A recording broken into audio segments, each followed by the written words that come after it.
Muy buenas tardes con todos y todas. También agradezco al doctor Rafael Rodríguez, que nos acompaña desde Costa Rica y quien ha tenido el honor de invitarnos para realizar esta charla, conversación sobre los sistemas penitenciarios por parte, en mi caso, de Perú y por el caso del doctor Rafael Rodríguez en Costa Rica. Vamos a dividir la presentación en 3 puntos importantes, uno de ellos basado en la panorámica general de los sistemas penitenciarios, tanto en Costa Rica como en Perú. La segunda parte respecto de los principios de normalidad y también de la compensación en la ilícita ejecución de la pena. Y por último, los mecanismos alternativos a la pena privativa de libertad que hay en ambos ordenamientos. Muy bien, Rafael, cuando gustes, empezamos sobre el primer punto relacionado a la panorámica general del sistema penitenciario en Costa Rica. Muchas gracias por la invitación. Muchas gracias, doctora. Un placer estar con usted y con todas las personas que nos acompañan desde el Perú y desde Costa Rica y los que nos siguen en las redes sociales. Efectivamente, doctora, es hablar de privados de libertad, hablar de la ejecución de la pena es un tema que a muchos no les gusta, pero que a los que somos apasionados del derecho y los que conocemos un poquitito la situación que se vive en los centros penitenciarios, pues hablar de este tema también es apasionante. De previo a entrar y conocer un poquitito lo que es el sistema penitenciario en Costa Rica, voy a poner en perspectiva 2 situaciones para que Perú conozca lo que tenemos nosotros y que ustedes también se den una idea de qué es Costa Rica. En este caso, nosotros somos un país muy pequeñito, o sea, tenemos una población de alrededor de 5 millones de habitantes. Estaba viendo las estadísticas del INEI que nos dicen que Lima tiene un censo actualizado de 9.674.755 personas. Entonces veamos que ya solamente Lima casi que duplica en el doble la población que tiene Costa Rica, y el Perú tiene más de 32 millones de habitantes. Nosotros contamos con una estadística que nos dice que somos el 5º país a nivel del mundo en un estudio que se hace de 222 países, que tenemos el más alto nivel de privados de libertad. Esto quiere decir que por cada 100 costarricenses tenemos un promedio de 374 privados de libertad, a pesar de que tenemos un país tan pequeño. Esto conlleva a que ciertamente tengamos hoy día más de 16,000 personas privadas de libertad en los 14 centros que existen de encierro o decimos centros institucionales cerrados, y solo viendo la cantidad de privados de libertad que tiene Lurigancho, que es una de las, bueno, la cárcel más grande casi que de Latinoamérica, que tiene hoy día una estadística de alrededor de 9.322 personas privadas de libertad en sus 24 pabellones. Y ahí estamos diciendo de que ustedes solamente en una cárcel tienen más de la mitad de lo que nosotros tenemos en todos los 14 centros penitenciarios que tiene nuestro país. En Costa Rica, la ejecución de la pena le corresponde administrarla, decimos nosotros, o ejecutarla al Instituto Nacional de Criminología, quien establece a través de la Dirección General de Adaptación Social la situación de la privación de libertad o, en este caso, de todo lo que se tiene que hacer con aquellas personas que están sufriendo, en este caso, alguna pena restrictiva a su libertad, que pueda ser en un centro institucional cerrado o puede ser en centros semi-institucionales. Actualmente, la Dirección General de Adaptación Social cuenta con 6 niveles a nivel de Costa Rica. Tenemos los centros de atención institucional, que son los centros cerrados. Tenemos los centros de atención semi-institucional, que es una situación mixta que se va dando a través de ciertas etapas, o inclusive la posibilidad de que alguna persona que ha sido privada de su libertad sea valorada extracarcelariamente y se determine que no tiene que pasar a un centro de institución de atención institucional plenamente cerrado, sino que ya pueda empezar a dar cumplimiento a su pena en un centro de atención semi-institucional. Tenemos centros de atención de comunidad para atender algunas situaciones en donde con medidas alternas se establecen algunas condiciones que tienen que cumplirse y que son controlados por estos centros de atención de comunidad. Tenemos centros de atención para la población penal juvenil que se diferencian efectivamente de los centros de adultos. Tenemos centros de atención a mujeres sujetas a sanción penal con un centro institucional pues bastante adecuado para ellas.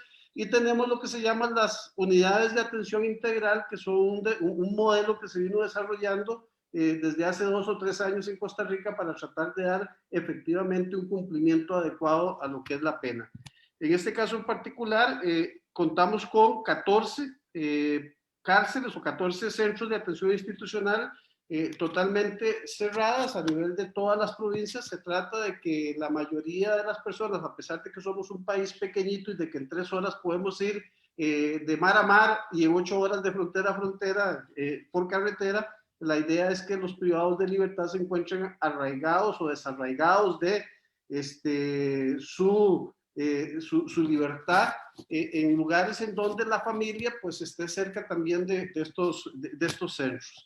El programa de atención institucional se desarrolla para todas aquellas acciones en donde la población atendida, ya sea por disposición judicial o por una disposición del Instituto Nacional de Criminología, tengan que cumplir un plan de atención con procesos de participación directamente privados de su libertad completamente. Este nivel de máxima institucionalización que nosotros tenemos tienen una característica especial, que es la de posibilitar la contención física y la privación de libertad de la persona ubicada en estos centros. Cada uno de los centros, de los niveles que tenemos, tienen una particularidad específica. El centro de atención institucional cerrado es el que se dedica a tener a aquellos privados de libertad que ciertamente no cumplen con algún requisito y que tienen que cumplir, en este caso en específico, con la privación de libertad en un centro de estos, sin pensar de que efectivamente a nivel o a través del tiempo pueden irse cambiando diferentes niveles de acuerdo a la atención que se les va brindando y a la capacidad que ellos tengan específicamente de ir viéndose inmersos en otros programas. El Centro de Atención Semi-Institucional es un programa en donde se desarrollan todas aquellas acciones para la atención de la población atendida, que ya sea por disposición judicial o del Instituto Nacional de Criminología, cumplen con un plan de atención con procesos de participación plena en comunidad. Esto nos dice de que las personas pueden efectivamente, si cuentan con un arraigo laboral o con una posibilidad laboral y con un arraigo domiciliario y familiar, ir cumpliendo su pena, trabajando, estando en sus hogares, pero también los fines de semana o en algunos tiempos que se tienen dentro de un centro institucional en donde se está dando seguimiento a este cumplimiento de la pena. Los centros de atención en comunidad es el programa que les indicaba, en donde se desarrollan todas aquellas acciones para la atención de la población atendida, que ya sea por disposición de la autoridad o del Instituto Nacional de Criminología, cumplen con un plan de atención con procesos de participación plena en comunidad. Tenemos la idea de que hay algunas medidas que se dan de restauración, de ejecución de la pena con algún tipo de medida alterna diferente a la privación de libertad. Se imponen algunas condiciones a estas personas para el adecuado cumplimiento y hay un programa de atención beneficiada para estas personas que tienen que efectivamente controlar que las condiciones que se han impuesto a los privados de libertad se cumplan, como que estén trabajando, como que estén domiciliando en un lugar específico, como que estén participando de algún tipo de programa de rehabilitación a nivel de drogas, a nivel de alcohol, a nivel de violencia, cuando tenemos algún privado de libertad que efectivamente estaba inmerso dentro de una privación de libertad por cometer un delito de estos de carácter violento. Tenemos los centros de atención, para la población penal juvenil. Doctora, Costa Rica es uno de los países en Latinoamérica que tiene una ley de ejecución penal juvenil que en este año cumple 25 años de estarse ejecutando y que nos ha permitido efectivamente tener una situación totalmente diferente a lo que son los diferentes países de Latinoamérica. Nosotros hemos venido promulgando en Costa Rica la idea de contar con una ley de ejecución penal para mayores, sin embargo no lo hemos podido lograr. Tenemos dentro de nuestro procedimiento penal la ejecución a cargo de jueces de ejecución de la pena que se especializan en esta área, pero que no cuentan con todos los requerimientos que se requieren o que se necesitan para efectivamente dar un adecuado cumplimiento a ello, al punto de que efectivamente cuando se tiene alguna situación propia de recursos o de fase recursiva a nivel de decisiones de los juzgados de ejecución, quienes tienen que resolver estos recursos son los tribunales que dictaron la pena o que dictaron la sentencia. Y se dice de que en este caso en particular esta especialización que se requiere con una ley de ejecución tiene que promoverse de manera adecuada. Nosotros, al igual que la mayoría de los países de Latinoamérica, contamos con un problema de hacinamiento a nivel carcelario. El 57% de nuestras cárceles, 12 de 21 de los centros penitenciarios están sobrepoblados. Esto quiere decir de que efectivamente no cumplimos con centros adecuados, a pesar de que hemos venido tratando de hacer en Costa Rica algunas disposiciones de carácter legal para evitar que se den estos hacinamientos.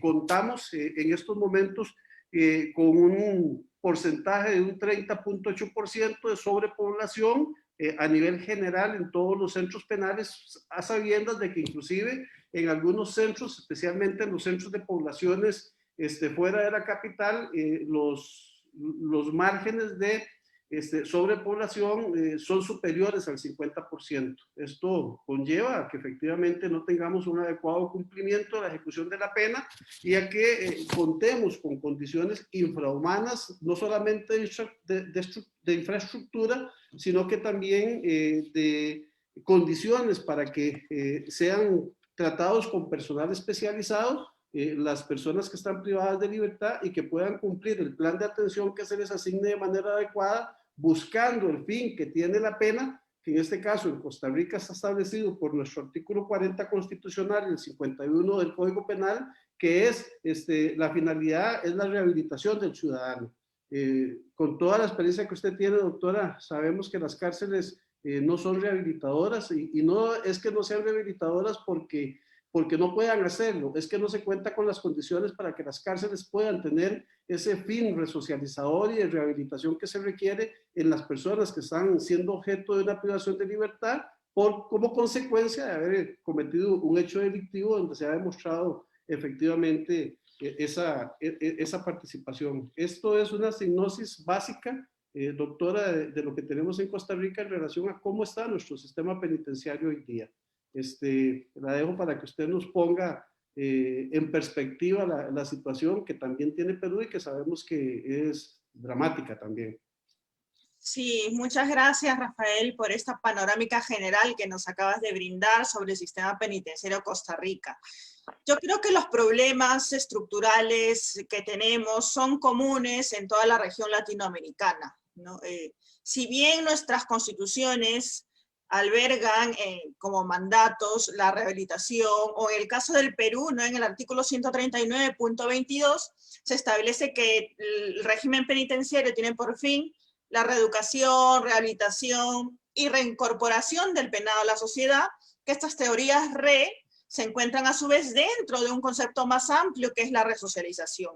Pero como bien lo acaba de mencionar usted hace unos instantes, lamentablemente este programa constitucional resocializador, como ya lo decía hace algún tiempo Borja Mappelli, uno de los máximos representantes del derecho penitenciario, no solo español, sino también iberoamericano, hay un mandato que está ahí, pero por todas las falencias, todos los problemas estructurales que tienen nuestras prisiones, y si nos comparamos con Europa, mucho peor aún, porque ya como lo va a hablar en el segundo segmento de esta charla nuestro querido profesor Rafael Rodríguez, ya la Corte Interamericana y en su momento el Tribunal Europeo de Derechos Humanos habla que, y los dogmáticos en materia de ejecución penal, que la pena es aflictiva, es verdad. No hay ningún tipo de pena privativa de libertad que no cause un dolor, un sufrimiento, porque se le está privando de la libertad a estas personas que sí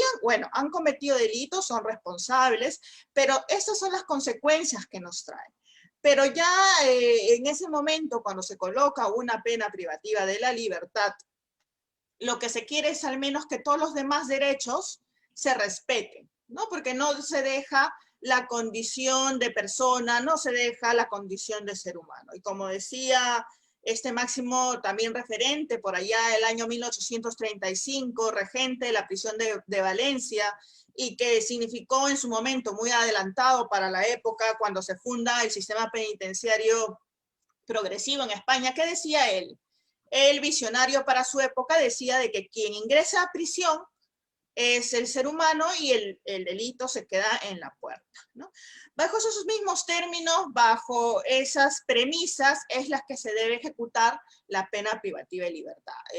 La ejecución de la pena rigen otros principios que deben ser alejados del momento en que una persona ha sido procesada, ¿no? Una persona ha sido procesada, se han actuado todas las pruebas, se ha determinado la responsabilidad de una persona, de un varón o de una mujer, pero ya en el ámbito de la ejecución penal rigen otros principios. Y nuestro principio, el más importante justamente, es el de resocialización. ¿Y por qué no se cumple este principio constitucional resocializador? Tenemos varios problemas que seguramente son los mismos, Rafael, ahí en Costa Rica, ¿no? Tenemos aquí en Perú el problema del hacinamiento, tenemos casi un 140% encima de lo que normalmente debe haber, es decir, si los traducimos en números, tenemos una capacidad de albergue para 39.000 privados y privadas de libertad, pero en la actualidad tenemos 87.000 privados de libertad. O sea que hay un exceso de 39.000, 40.000 espacios disponibles en condiciones de dignidad para los privados y privadas de libertad. Nuestros 68 establecimientos penitenciarios alrededor de todo el Perú alberga entonces 87.000, y esto nos refleja que las personas no están viviendo en condiciones mínimas de dignidad dentro de los establecimientos penitenciarios. Entonces ahí tenemos un primer problema, que es el origen y que a partir del cual se genera todo un círculo vicioso. Otro de los problemas que tenemos en nuestros sistemas penitenciarios es la falta de personal penitenciario. Ya Naciones Unidas en su momento ha señalado que por cada 5 internos al menos debe haber un personal penitenciario. Pero si lo vemos en nuestros sistemas penitenciarios, solamente tenemos, hablo de Perú, alrededor de 11.000 funcionarios y servidores penitenciarios en penales. Para 87.000, entonces no estamos hablando de 1 a 5, sino estamos hablando de 1 a 20 aproximadamente, ¿no? Haciendo unos cálculos. Entonces ahí también tenemos otro problema de escasez, falta de personal. Si nuestra Constitución manda que los privados de libertad se rehabiliten, ¿cuál va a ser mi vehículo, mi canal, para que se cumpla ese mandato constitucional? Mi canal, mi vehículo, mi vía va a ser el tratamiento penitenciario. El tratamiento penitenciario, como lo decía una profesora, es la columna vertebral de los sistemas penitenciarios. ¿Por qué es la columna vertebral? Es el que les va a dar sostén. Es a través del cual el tratamiento penitenciario voy a lograr mi resocialización. Son aquellas actividades que me van a conducir a través de un tratamiento psicológico, a través del trabajo, a través de la educación, a través del deporte, a través de las actividades culturales, como hay un programa actualmente en Perú que se denomina Orquestando, que se viene implementando ya hace algunos 3 años y que va dando resultados bastante positivos, pero no son los suficientes. Por eso es bueno destacar otros ordenamientos, por ejemplo, como Colombia, que sí los internos o internas que forman parte de programas culturales, deportivos, también ellos pueden, por ejemplo, redimir su pena privativa de la libertad. Cosa que no sucede en el Perú y creo que tampoco, Rafael, no sé si me esté equivocando, tampoco en Costa Rica. O sea, En Perú, para que se pueda redimir la pena privativa de libertad, o sea, para que un interno o una interna pueda recortar o acceder al recorte de su pena privativa de libertad, solo se alcanza mediante dos vías, mediante el trabajo o la educación, ¿no? Y en Colombia, por eso es bueno resaltar que ahí, además de estas actividades, si los internos forman parte de estas actividades recreativas, actividades culturales, etcétera, se puede redimir. Cosa que aquí todavía no pasa. Incluso ahí en Colombia, si es que un interno o una interna enseña dentro de la prisión, también tiene las posibilidades de que pueda redimir su pena privativa de libertad, cosa que tampoco sucede aquí en el Perú. Entonces vamos viendo, vamos analizando las ventajas de otros sistemas penitenciarios que en su oportunidad, que también cabe aquí hacer una reforma bastante importante de nuestra norma. El derecho es uno de los pilares del sistema penitenciario. Por cierto, nosotros contamos con el Código de Ejecución Penal, que se da a través del decreto legislativo 654 del año 1991, y en la actualidad ya han pasado algunos años,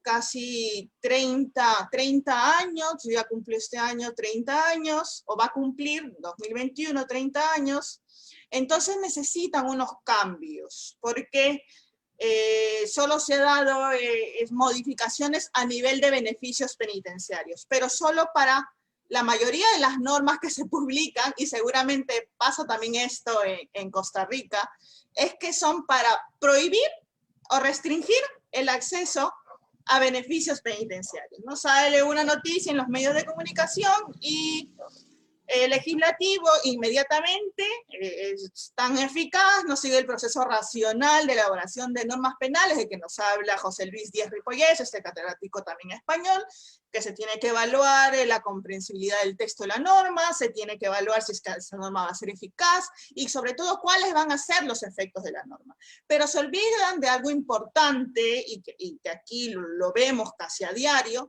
es que nuestra Constitución establece como un fin primordial la resocialización. Y si nuestra Constitución establece como este fin primordial, todas las instituciones deben ir encaminadas a respetarla.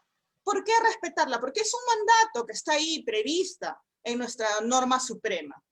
Y si se dice que los privados de libertad deben alcanzar este fin, es porque a la postre también, si queremos buscarle un fin utilitario, a la sociedad en general, esto nos va a servir también, porque nos conviene como sociedad. Porque una persona que recibe un tratamiento dentro de prisión, una persona que estudia, una persona que aprende un oficio que le va a servir cuando salga o cuando cumpla su pena privativa de libertad, porque igual va a salir, nos conviene, porque va a ser una persona menos que signifique un peligro en la sociedad. Eso nos conviene también, solo que es algo, como usted introdujo al principio de su charla, es algo que no importa mucho, ¿no? No importa hablar de estos problemas porque no vende, ¿no? Prisiones no vende. Recuerdo yo, no sé si pasó lo mismo, Rafael, a inicios de la pandemia aquí en Perú, cuando muchas voces se alzaron, decían que cómo es posible. Miren esas condiciones infrahumanas en las que viven los privados y privadas de libertad. Hay un hacinamiento crítico, hay falta de personal, las condiciones deplorables que pasan en cárceles. De pronto ya consiguieron las libertades muchos de esos procesados, porque la mayoría fueron procesados y las voces que se alzaron justamente eran por ellos. Pero luego que ya consiguieron esas libertades, ya muchas de esas voces se apagaron, ¿no? Se apagaron, ya no dijeron más, ya a nadie más le importó prisión. Entonces yo creo aquí, y lo menciono a propósito, porque esta es una preocupación también de toda la sociedad, ¿no? No solamente de los que nos interesamos en prisión, y no solamente los que vemos la ejecución de la pena, sino que es un problema, una responsabilidad de todo, no solo de todo el sistema penal y los que estamos involucrados en ella, sino de toda la sociedad, porque como digo, ellos van a regresar, ellos van a cumplir su pena privativa de libertad. Además, en un Estado social y democrático de derecho, en un Estado avanzado, donde ya hemos dejado viejas prácticas en los que se aplicaba antes de la Revolución Francesa las penas al cuerpo humano, entonces hemos avanzado y en ese sentido debemos seguir y no implantar un modelo de derecho penal de la seguridad ciudadana como viene sucediendo aquí y seguramente también en Costa Rica, ¿no? Y esto es lo que pasa en la mayoría de los países de la región y también en su momento en Europa. Entonces, como vemos, tenemos estos problemas, Rafael, aquí, además de la falta de personal, también la falta de capacitación de nuestro personal penitenciario, porque tenemos que tener en cuenta no solo que nuestro personal penitenciario es el que va a abrir y va a cerrar la puerta de la celda de una persona que se encuentra privada de su libertad, sino que tiene que ser una persona también preparada, no de una preparación constante, porque es la persona que va a convivir con ese interno, con esa interna.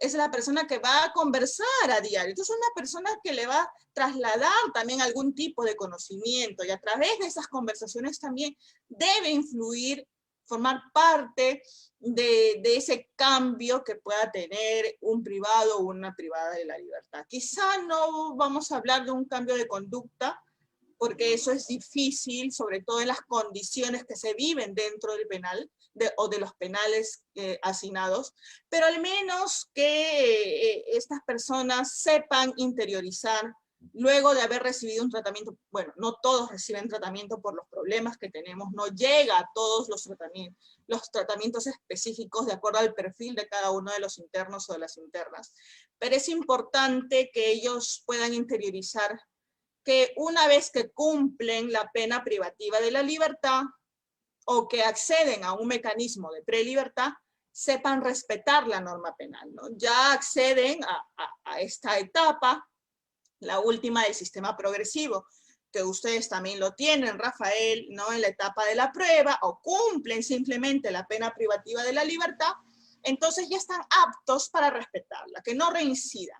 Y aquí vamos a hablar de un éxito del sistema. Y para esto, pues no solo hablamos de responsabilidad, ojo, del INPE, no solamente hablamos de responsabilidad del Ministerio de Justicia, sino que es una responsabilidad compartida. Las prisiones es el reflejo, el problema que existe dentro, es el reflejo de los problemas de toda la sociedad en general. Es un mini, digamos, problema del mini país, ¿no? En general. Ahora en pandemia todos esos problemas se han desnudado mucho más.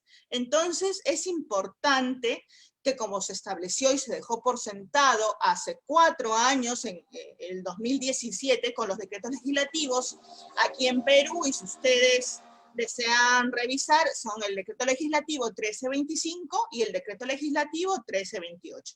En estos decretos legislativos se mencionan que la resocialización no es tarea solo INPE, Instituto Nacional Penitenciario, olvidaba que estábamos aquí en la conferencia también con Costa Rica. El Instituto Nacional Penitenciario es el que administra los 68 establecimientos penitenciarios, y creo que ustedes, Rafael, no estoy segura si es el Instituto Nacional de Criminología o tiene otro nombre. Sí, porque estuve revisando esta mañana también, porque creo que se encarga de dar las autorizaciones para la reducción de pena, que es un beneficio que ustedes tienen allí. Entonces, en estos decretos legislativos se mencionan que la resocialización es una tarea también de los ministerios de educación, ministerio de producción, ministerio de trabajo, etcétera, y sin duda también de la sociedad civil. Entonces, ahí hay que ponernos manos a la obra, trabajar en estas políticas penitenciarias que desde hace algún tiempo se vienen trabajando muy bien, pero hay que seguir articulando, hay que seguir estableciendo alianzas, los planes, y seguramente esto pasa también en Costa Rica. Hay muchos planes, se hablan de planes de política penitenciaria, que dentro está con enfoque de género, con también aplicar más tratamiento, mayor personal. Los planes están hechos, pero el tema es cómo los ejecutamos. Y aquí de qué manera establecer un programa de ejecución de esos planes. Yo creo que aquí está el quid del asunto y sobre todo de la voluntad política.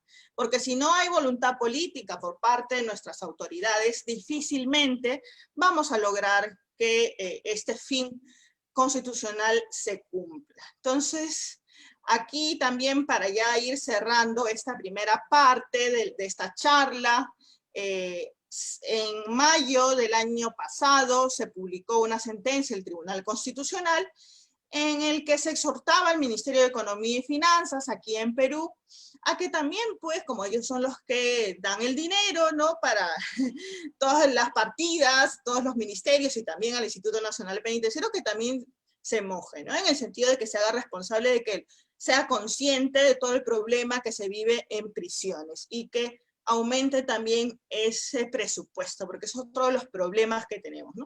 El presupuesto, carencia de personal, en calidad, en cantidad, las infraestructuras que no son adecuadas para que se lleve a cabo el tratamiento de acuerdo a los estándares internacionales, las reglas mínimas de tratamiento, también problemas de corrupción que existen dentro de los penales, no podemos taparnos los ojos con una venda, también existe, y para ello también se está trabajando en políticas anticorrupción dentro de los establecimientos penitenciarios. Yo creo que hasta aquí hemos dado una panorámica general de ambos sistemas, por un lado el de Costa Rica y en mi caso por parte del Perú.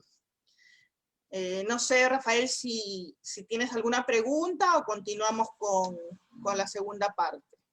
No, doctora, hacer una acotación, ciertamente todos los problemas que se viven a nivel penitenciario en Perú y en Costa Rica son los problemas que se viven a nivel penitenciario en Latinoamérica y en el mundo en general. Usted lo decía y lo dice bien Borja Mappelli cuando dice que en este caso nosotros debemos de comprender que la reinserción social, que es el fin que tiene la pena, no tiene como objetivo principal, dice, combatir las causas que llevaron a la persona a delinquir, sino que más bien está vinculada con una exigencia humanitaria relativa a la atenuación de la ejecución de la pena. Y aquí es que tenemos que comprender y salirnos de esta situación, yo digo que a veces de punitivismo mediático, porque cuando se habla también de beneficios penitenciarios, se habla de la posibilidad de esta reinserción social, se habla de la posibilidad de variar la pena privativa de libertad por medidas alternas y cuando la población dice de que tenemos una situación de inseguridad ciudadana porque vamos a llevar a privados de libertad a centros de reinserción o vamos a tratar de reinsertar a estos privados de libertad y se dice de que se les va a dejar en libertad, mal llamada libertad, porque en realidad lo que se da es un cambio de modalidad del cumplimiento de su pena, no es que se les está dejando en libertad. Aquí en Costa Rica cuando se otorgan beneficios penitenciarios no es que se deja que se deja de cumplir la pena, sino de que la pena se va a cumplir de una manera diferente para ir reinsertando al privado de libertad en sociedad, que es lo que se requiere. Entonces, aquí tenemos que aprender a que también los medios de comunicación, las autoridades sepan informar de qué es lo que se está haciendo. Cuando nosotros leemos, doctora, esto que usted publica, los beneficios penitenciarios, a la gente no le gusta escuchar esa situación, porque lo que dicen es que si una persona está siendo condenada, que se le están dando beneficios, que se le están dando derechos, y que dónde están los beneficios y los derechos de las víctimas. Bueno, todo eso es parte también del proceso penal. Pero cuando ya estamos inmersos dentro de un sistema penitenciario en donde lo que se está valorando es la ejecución y la condición de privación de libertad de una persona, nosotros tenemos que comprender, en este caso en particular, que el privado de libertad solamente pierde el derecho ambulatorio. Es el único derecho que pierde y todos los demás derechos se mantienen. Y estos derechos están siendo protegidos internamente por la legislación de cada país, por su constitución, por las leyes y por las leyes externas también, el derecho convencional, los tratados de derechos humanos que existen y que son los que a veces limitan a los países y a las autoridades a tomar decisiones adversas a tratos inhumanos y a condiciones que son degradantes para estas personas. Entonces, al menos lo que se dice es que si la persona está privada de libertad, se le tiene que dar ese derecho de hacer ese cumplimiento de esa pena en un lugar con condiciones óptimas para ello. Y es muy difícil, o sea, en las condiciones en que estamos, le decía de que Costa Rica tenía unidades de atención que llamábamos integrales. Estas unidades de atenciones integrales trataban de hacer lo que yo denomino un principio de normalidad, la ejecución de la pena, que ya Borja Mapelli nos lo venía explicando y nos lo venía diciendo. Son centros que atienden en custodia y controlan un plan de ejecución penal a personas privadas de libertad, a las cuales se les va a llamar residentes, para que cumplan y que cumplen con un perfil previamente definido por el Instituto Nacional de Criminología y que voluntariamente decidan participar de manera activa en este nivel. Su objetivo primordial era contribuir a la disminución del delito violento en el país, tratando de que estas personas con una atención efectivamente integral, hablando de trabajo, de educación y de una serie de requisitos, se pudieran reinsertar, disminuyendo el riesgo de reincidencia delictiva, ejecutando un modelo penitenciario que permite una reinserción social mediante una intervención profesional, integral, inclusiva y andragógica a la persona residente que se somete de manera voluntaria a ello. O sea, son programas en lugares un poco diferenciados, en donde no hay hacinamiento, en donde los espacios son más humanizados para ellos y en donde lo que se trata de buscar es efectivamente ese fin que lleva la pena, o sea, la reinserción para procurar que la persona efectivamente cumpla con lo que prevé precisamente su condición de privado de libertad. Ya los expertos han señalado que los espacios penitenciarios deben estar humanizados, es decir, deben de minimizar las diferencias que pueden existir entre el entorno penitenciario y la vida al exterior. Esto es, doctora, lo que yo llamo la normalidad de la ejecución de la pena, porque nosotros no hacemos nada sacando a una persona de la sociedad, metiéndola en centro penitenciario, en donde se desconoce qué es lo que está pasando y esta persona cuando sale, pues no sabe en qué sociedad está. Entonces, lo mínimo que se requiere es que esta persona se mantenga en un lugar en donde es como estar en sociedad, restringido su derecho de movilidad, porque ese es el derecho que se le restringe con la privación de libertad, pero sosteniendo todos los derechos que sostiene para efectos de mantenerse de manera adecuada en ello. Nosotros no es que queremos que la gente vaya a un hotel VIP, no, lo que queremos es que se brinde esa atención para que efectivamente, si una persona tiene que cumplir una pena, el fin de esta pena de rehabilitar y darle una atención adecuada permita que cuando esta persona salga no tengamos un reincidente prontamente.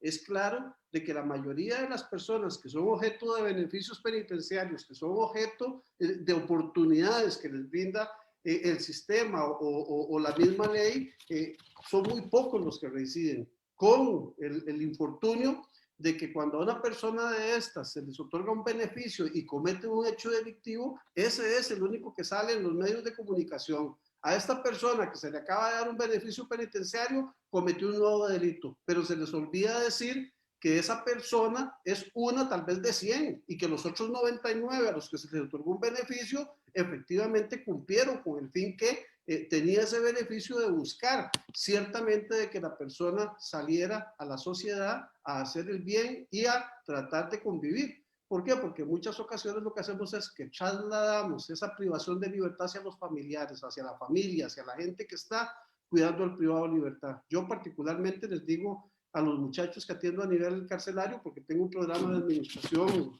penitenciaria, digo yo, soy de los abogados penalistas que si tengo que atender al privado de libertad porque le impusieron una sentencia y esa sentencia es de una pena de 10 años, pues tratar de ver de qué manera esta persona está más prontamente fuera de prisión, cumpliendo con las diferentes etapas penitenciarias y buscando y procurando los beneficios penitenciarios. Nosotros en Costa Rica, en este caso en particular, tenemos lo que se llama el cumplimiento del tercio de la pena, tenemos la media pena, que se permite en este caso establecer la libertad bajo condiciones una vez cumplida la media pena en privados de libertad primarios que no tengan reincidencia, y tenemos la posibilidad del cumplimiento con descuento, que era lo que usted decía, de otorgar algún beneficio en donde efectivamente por cada 2 días de trabajo a nivel carcelario pues se le quita un día de prisión. Esto hace que el año carcelario sea de alrededor 10 meses de prisión, porque ahí no vamos a considerar que trabajan sábados y domingos, sino que se establece esta posibilidad. pero además estos beneficios carcelarios que permiten en un sistema semi-institucional dejar que el privado de libertad vaya a trabajar, venga a dormir a prisión, tenga como subsistir a su familia también y no trasladar la prisión a la familia para que él pueda efectivamente ir cumpliendo de acuerdo a cierto tipo de hechos delictivos que se van generando y que cumplan el plan de atención institucional que se les da a nivel de adaptación social de manera adecuada. Es claro que no contamos ni con personal ni con los medios para poder tener lo que decimos nosotros, una normalidad en la ejecución de la pena. Aquí me metí, doctora, ya en el segundo tema. Este principio de normalidad de ejecución de la pena es efectivamente lo que don Borja Mapelli nos venía diciendo. Tenemos que tratar de humanizar un poco más las prisiones, y al humanizarlas, es decir, bueno, lo metemos en un centro penitenciario, pero que este centro penitenciario sea lo más socialmente adaptable para ellos. Sabemos que eso tiene un costo. A veces yo me cuestiono de que sale más barato tener a una persona privada de libertad en un hotel todo incluido que en un centro penitenciario, porque si usted ve los costos de un todo incluido, los costos de mantener a una persona privada de libertad con todo lo que conlleva este plan, pareciera que es más caro. Otra situación que hemos tenido que nos ha hecho de que los índices de sobrepoblación penitenciaria se den es que se ha pretendido criminalizar todo. Doctora, ahora todas las conductas se quieren criminalizar y se quiere imponer cárcel y prisión por todo. Se establecen leyes y no se dan los mecanismos adecuados para poder cumplir en la ejecución de estas leyes cuando efectivamente se da, existiendo una serie de medidas como los beneficios o una serie de medidas alternas, que es el tema que nos lleva después, para evitar precisamente que esta situación que conllevan los centros penitenciarios de un hacinamiento y de un tratamiento inhumano de condenas hacia diferentes países por estos tratos, pues se vean vulnerados. Aquí es en donde nosotros efectivamente lo que pretendemos es decir que la sociedad comprenda, o sea, de que si nosotros tratamos bien al privado de libertad, si el privado de libertad se logra resocializar, vamos a tener menos incidencia delictiva. Vamos a lograr efectivamente ese fin que se tiene de nosotros estar teniendo que cuidarnos de todo lo que suceda. Somos nosotros los que vivimos en prisión, en nuestras casas, ahora todas enrejadas. Y los muchachos allá en prisión dicen no se quiere que ellos vivan de esa manera, pero tampoco es que nosotros queremos efectivamente que si el fin de la pena es resocializar, que lo podamos hacer. Y si logramos efectivamente que se resocialicen estas personas que están privadas de libertad, pues es una situación que va a beneficiar a toda la sociedad en general y que va a ir disminuyendo precisamente estos índices a como lo han hecho en los países que sabemos que no tienen cárceles o que no tienen ya gente en prisión, que más bien están viendo a ver cómo trasladan de otros lugares para poder hacer uso de las prisiones que tienen. Y esto solo se comprende cuando efectivamente la sociedad sepa de que si al privado de libertad se le impuso una sanción, tiene que cumplirla, pero que tiene que humanizarse esta privación de libertad. En efecto, gracias Rafael, es verdad, se tiene que normalizar la ejecución de la pena, ¿no? ¿Y en qué se basa? Yo lo leía porque el profesor doctor Rafael Rodríguez ha escrito un artículo sobre el principio de normalidad y la compensación en la ilícita ejecución de la pena, ¿no? Yo lo leía muy atentamente y ahí rescataba algunas ideas bastante importantes, ¿no? Porque se ha deshumanizado, ¿no? Prisiones, ¿qué significa ir a cumplir el que comete un delito, su pena privativa de libertad, pero en condiciones no humanas, sino inhumanas? Y esto ha sido observado en algunas sentencias de la Corte Interamericana de Derechos Humanos o también incluso en alguna oportunidad por el Tribunal Europeo de Derechos Humanos, ¿no? Humanizar prisiones, qué importante es. Un profesor español decía que a través del derecho penal se aplica una pena que causa sin duda aflicción. Las personas que se les aplica una pena privativa de la libertad sufren estando en prisión, más allá de lo que quieren una venganza, ¿no? Y quizá tengan por ahí una justificación porque son los familiares de las víctimas, una justificación emocional, pero no olvidemos, ¿no?, que son personas a las que se les debe respetar sus derechos fundamentales. partimos desde esto. Y en ese sentido no se pierden todos los demás derechos, solamente en la libertad. Ahora, que vayan a estar restringidos por el régimen en el que se encuentran dentro de los penales, ya sea un régimen cerrado ordinario o un régimen cerrado especial, sí, van a estar determinados derechos restringidos, pero no anulados. Y ahí tenemos que nosotros tener en cuenta esa diferencia. Pero cuando no se humaniza o no se respetan esos derechos fundamentales, sino de que las condiciones en que se viven dentro de prisión no se está ejecutando, como decía en su artículo, de una manera lícita la pena. Entonces, si no está ejecutándose de una manera lícita, la Corte Interamericana haya señalado que se debe establecer un tipo de compensación.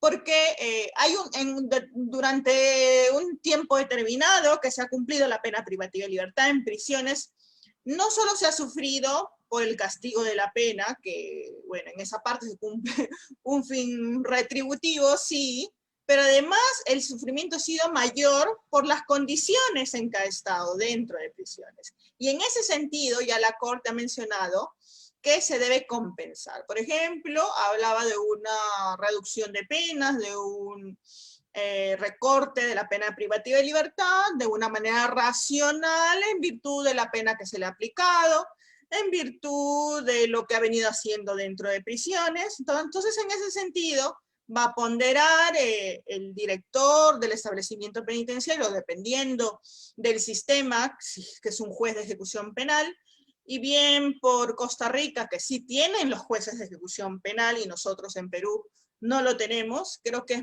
era mejor tener jueces de ejecución penal y no tener la ley, porque ustedes no tienen la ley, ¿verdad? No tienen una ley de ejecución penal propiamente dicha, que nosotros sí tenemos.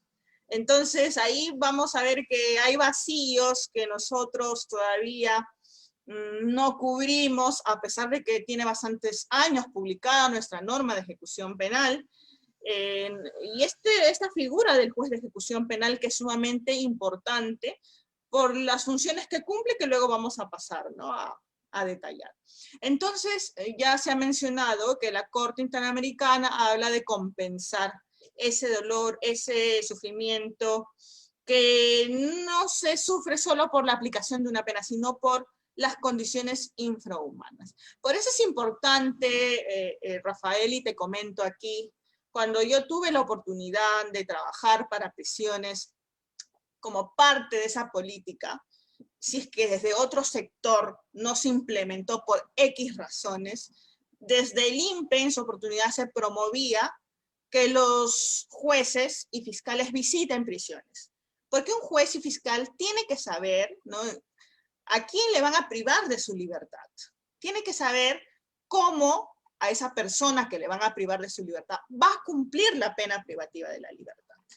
Entonces, en ese momento, como parte de esas políticas, se coordinaba con los presidentes de cortes y algunos magistrados eran designados, iban a prisiones y algunos de ellos, por primera vez, los jueces penales, conocían prisiones y se llevaban pues la sorpresa no solo del día, sino la sorpresa para toda su vida. ¿Por qué? Porque aquí ellos advertían de esas condiciones infrahumanas que solo podían haber escuchado en clases, que solo podían haber quizá en algún momento visto en los medios de comunicación, pero otra cosa es estar ahí en prisiones y ver todas las condiciones en las que se cumple la pena privativa de libertad. Y muchos de esos magistrados nos decían, gracias por promover estas prácticas que desde otro sector o desde nuestro propio sector no se hacen, pero que el INPE en su momento lo promovió para que ellos puedan visitar prisiones. Y dijeron, ahora sí, no, yo voy a ser, comentaban ellos, sincero, honesto con ustedes, yo no concedía, no apostaba por conceder beneficios penitenciarios o cualquier otra medida de prelibertad, como beneficios o medidas alternativas. A partir de este momento voy a ser más consciente al momento que me llega una solicitud de beneficios penitenciarios, porque ahora ya conozco esta realidad. Antes yo solicitaba un informe psicológico al milímetro en la redacción, en el fundamento, pero ahora que conozco que hay poco personal, ya no voy a hacer otro tipo de exigencias, sino que voy a buscar alternativas o ver la fórmula para poder yo averiguar cómo esta persona ha cumplido su pena privativa de libertad y estableciendo ese camino hacia la resocialización. Porque no tienen personal y miren estas condiciones. No es difícil que se cumpla el fin que se establece en la pena, pero también es responsabilidad, decían ellos, de nosotros, porque nosotros los estamos mandando aquí. ¿Han cometido delitos? Sí, han cometido, pero también no vamos a colocarles las penas tan largas, ¿no? Y eso no porque no sean responsables, lo son, pero que en nuestro sistema, lamentablemente, se ponen unas penas muy por encima, no son proporcionales en algunos casos, ¿no? Entonces, yo creo que estas visitas han servido para que algunos de nuestros magistrados puedan sensibilizarse, puedan interiorizar las condiciones en que se cumplen la pena privativa de la libertad. No es importante por ello, y nosotros ya lo venimos señalando en muchas plataformas durante muchos años, la importancia de la reintroducción de los jueces de ejecución penal aquí en el Perú. No lo tenemos, lo tuvimos, Rafael, en el año 1985 hasta el año 1991, pero que luego por otros motivos los retiraron de la nueva normativa y bueno, no lo tenemos, se le ha dado la competencia a los jueces de investigación preparatorio, los jueces unipersonales, para que puedan atender la ejecución de la pena. Y bueno, esperemos que como parte también, porque el año pasado se dio alguna normativa importante para reducir el hacinamiento en prisiones y no se propague el COVID-19 en penales. Y yo creo que en esa misma línea también se debe actuar para restablecer esta figura tan importante para que se evalúen los casos de una manera más eficaz y más rápida. Porque esto sin duda nos genera un atraso y una desatención en cuanto al análisis de las solicitudes de mecanismos de pre-libertad, ¿no? Entonces, es importante la figura para que se pueda también coadyuvar, ¿no?, en este proceso de control de las administraciones penitenciarias. Así que esto va de la mano también con el principio de normalidad que ya establecido en su artículo y de la compensación en la ilícita ejecución de la pena. Doctora, para terminar de complementar lo que usted ha indicado, efectivamente tenemos que conocer que el privado de libertad es condenado a estar en prisión y no se le condena a perder su condición de ser humano. Esto es parte de lo que nosotros indicamos. Por ello, la pena no puede obviar el hecho de que ésta debe ajustarse a la condición del individuo y respetarse de un modo absoluto, sea ello o no del agrado de la sociedad en general. Aquí la sociedad tiene que comprender de que pueden ser condiciones que se dicen, son personas que cometieron un delito, tienen que cumplir una pena, pero esta pena tiene que ser razonable. Cuando nosotros hablamos de la lógica de la compensación y la ejecución ilícita de la pena, estamos haciendo un comentario de una sentencia de la Corte Interamericana de Derechos Humanos del 22 de noviembre del 2018 que atendió precisamente una queja de una situación que se daba en el centro penal Plácido Carvalho, en donde se daban condiciones infrahumanas. Había un 200% de sobrepoblación penitenciaria, era un centro en donde constantemente morían privados de libertad por condiciones infrahumanas que se daban, no tenían atención de salud, no tenían atención de médicos, casi que era un centro que estaba a la libre ahí, quienes mandaban eran las diferentes personas que tenían pues poder dentro del centro, y la Corte Interamericana de Derechos Humanos hace un estudio y establece efectivamente una situación muy importante, que es lo que usted ha expresado. Voy a leer dos de los numerales que resumen casi que lo que estableció la Corte en esta en esta situación. Dice el numeral 91 de esta resolución que toda persona privada de libertad y cualquier privación de libertad, aún a título preventivo o cautelar, conlleva necesariamente una cuota de dolor o aflicción inevitable. No obstante, esta se reduce básicamente a las inevitables consecuencias de la limitación ambulatoria de la persona, a la necesaria convivencia impuesta por una institución total y al respeto a los reglamentos indispensables para la conservación del orden interno del establecimiento. Y el 92 dice que cuando las condiciones del establecimiento se deterioran hasta dar lugar a una pena degradante como consecuencia de la sobrepoblación y de sus efectos antes señalados, el contenido aflictivo de la pena o de la privación de libertad preventiva se incrementa en una medida que deviene ilícita o antijurídica. Esto dice ciertamente de que sí, a la persona se le priva de su libertad, se le obliga a cumplir una pena en prisión, pero el cumplimiento de la pena de prisión tiene que ser lícito, o sea, respetándose todos los derechos que tiene el privado de libertad. Si se violentan esos derechos, entonces ya no solamente tenemos a una persona que cometió un hecho ilícito y que por eso se le impone una pena, sino de que le estamos imponiendo una pena cuyo cumplimiento también es ilícito. Y aquí tienen que responsabilizarse los estados por esto.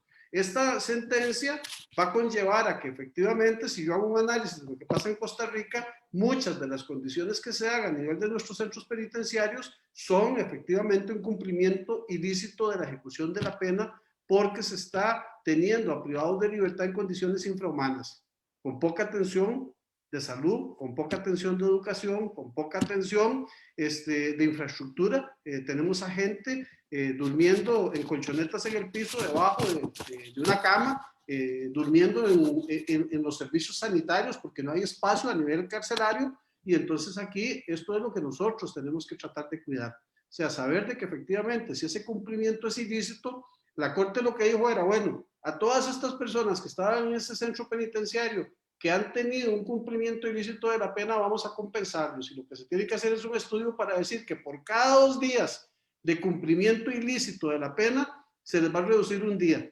O sea, y entonces se convirtió en un 2 por 1 para disminuir y para tratar de que esa sobrepoblación penitenciaria que se daba se disminuyera y se evitaran esas condiciones, pero que además las autoridades del país al que pertenecía este centro, que es Brasil, efectivamente tome medidas para efectos de establecer de que el Estado tiene esa obligación de otorgar las condiciones que corresponden a los privados de libertad. Con esto, doctora, yo dejo plasmado las dos situaciones, el principio de normalidad, que es efectivamente humanizar, y el principio de compensación ilícita, que es hacer que la pena efectivamente se cumpla de manera lícita y no se haga de una manera infrahumana, que cometa efectivamente que esta pena sea ilícitamente cumplida. Es verdad, Rafael, sí, como mencionó la Corte Interamericana de Derechos Humanos, tiene que haber una lógica de compensación definitivamente, ¿no? Porque nuestros sistemas penitenciarios atraviesan muchos problemas, aquellos problemas que ya lo acabamos de mencionar y que son moneda común en Costa Rica, en Perú, Colombia, Ecuador, Argentina, en toda la región latinoamericana. Y con ello quiero también ir cerrando este segundo segmento mencionando que, por ejemplo, Bolivia, en este ordenamiento, se establece que si el Estado no ha sido capaz de darle a todos los internos que deseen la posibilidad de trabajar o estudiar, y aquí ya sin hablar de esa lógica de compensación, pero que intrínsecamente lo están haciendo, dice, como el Estado no puede darle opción a todos, pero justamente por trabajar o estudiar, acceden a un beneficio penitenciario, pero ¿qué pasa entonces con aquellos que no pueden acceder porque el Estado no ha llegado a ellos por X razones? Entonces, en el ordenamiento, en su norma, se señala que se le aplica el 7 por 1, ¿no? Todos aquellos internos que tienen buena conducta, que han querido trabajar, que han querido estudiar, pero que el Estado no les ha brindado esas opciones por la carencia que existe, le vamos a dar el 7 por 1. Aquí hablamos también como un ejemplo, sin que se diga de manera expresa, de una lógica que muy bien el Estado boliviano lo viene aplicando y que nosotros también, seguramente en su oportunidad, Costa Rica, Perú, que tenemos que modificar nuestra norma que ya está desfasada, tiene que aquí a cargo, bueno, sentarse un grupo que redactor, que modifique nuestro Código de Ejecución Penal en atención pues a todos estos problemas que tenemos en prisiones y que debe ser acorde a nuestra actualidad, a nuestros problemas que tenemos, para que se dé una norma también más humana, ¿no? Más humana, aplicando los estándares internacionales, las reglas mínimas, lo que ya se ha venido también señalando en varias ocasiones la Corte Interamericana de Derechos Humanos. Si tienen alguna consulta, la pueden ir dejando en la caja de este chat para que al final la vamos a leer, o si no, también pueden intervenir directamente. Luego ya al final vamos a también a proceder a leer las preguntas que nos vienen dejando en Facebook. Bien, entonces yo creo que aquí dejamos sentado ya este segundo segmento y pasamos finalmente al tercero, relacionado a las medidas alternativas a la pena privativa de libertad o también a los beneficios penitenciarios. Te cedo la palabra, Rafael. Doctora, déjeme enviar un fuerte saludo a un amigo que nos está viendo desde allá Lima, Perú, y que usted lo conoce, el doctor Francisco Gil Paredes. Sé que por ahí también tiene que andar nuestra amiga común, Helen. Saludos a todos y gracias por permitirnos efectivamente poder compartir.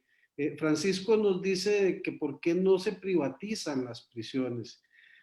La experiencia de la privatización depende de las condiciones socioculturales y democráticas de cada país. Yo soy partidario de que si el Estado es el llamado a cumplir con una ejecución adecuada, el Estado es el llamado a hacer que efectivamente los centros penitenciarios cumplan con todas esas condiciones. Podría ser no prudente privatizar.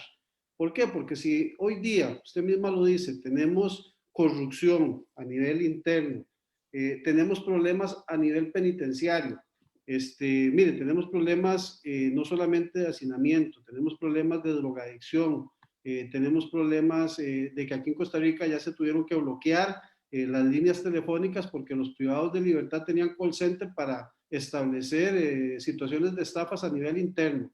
No tienen permiso de tener teléfonos, pero cada vez que se hace una requisa en los diferentes módulos, se encuentran X cantidad de teléfonos. Y entonces cuando nos preguntamos quién es el que introduce esos teléfonos celulares, tuvimos hasta teléfonos satelitales, quién es el que introduce la droga que constantemente se consume, si son los familiares, si son los abogados, si es el personal.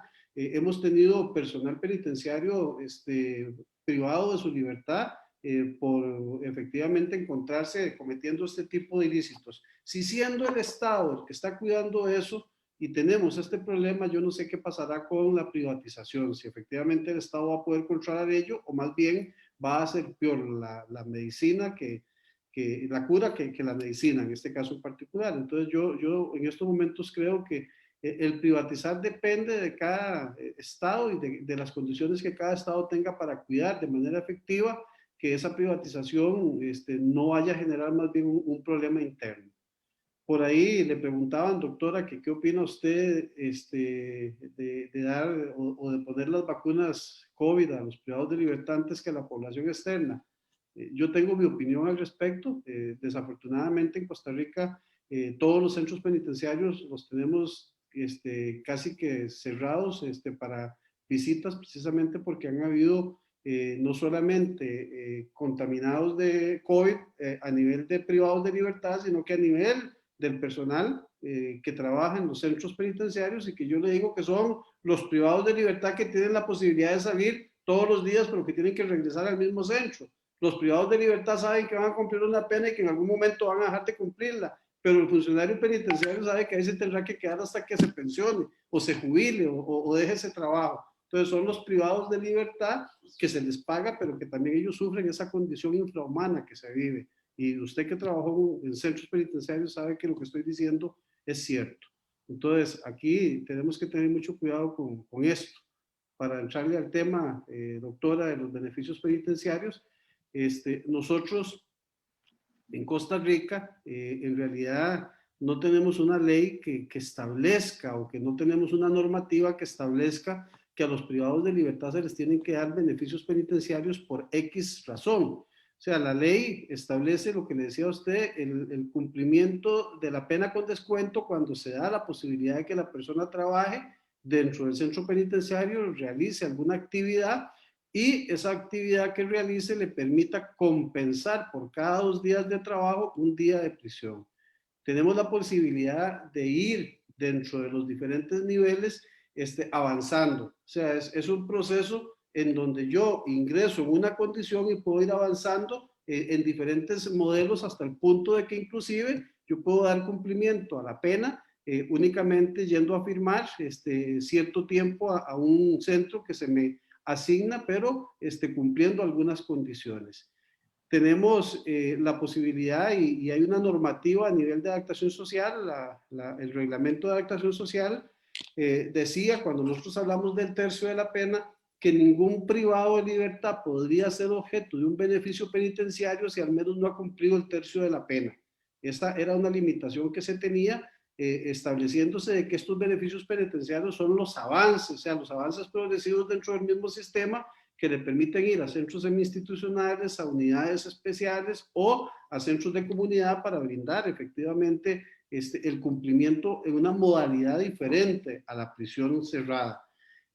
Hoy día tenemos algunas circulares que establecen aquella posibilidad de que aquellos privados de libertad que tengan una pena de prisión por cumplir de mínimo 7 años y que tengan una oferta laboral viable y que tengan arraigo domiciliario y arraigo familiar, puedan acceder a un beneficio precisamente de los que tiene el sistema de ir avanzando, sea un centro semi-institucional o un centro de atención en comunidad.